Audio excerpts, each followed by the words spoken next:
चला आज बनवूया आळूचे वडे.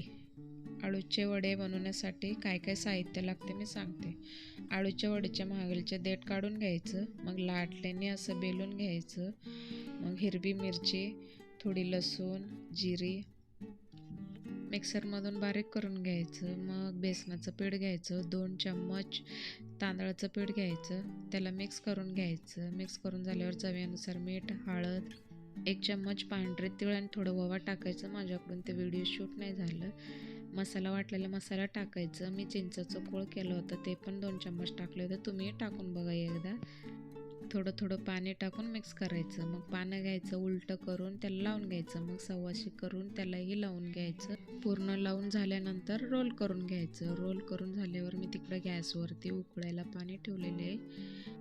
त्या पाण्यावर एक चाळण ठेवायचं, त्याला थोडंसं तेल लावून घ्यायचं. मग तेल लावल्यानंतर आपण रोल केलेलं हे आळूचे वडे उकडायला ठेवायचे. मग त्याच्यावर एक ताट किंवा परत झाकून ठेवायचं.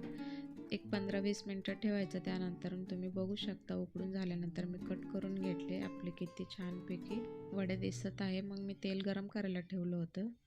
मग एक एक वडे टाकून मी फ्राय करून घेतले. तुम्ही बघू शकता त्याला कलर वगैरे किती छान आणि खूप छान झाले होते. तुम्ही एकदा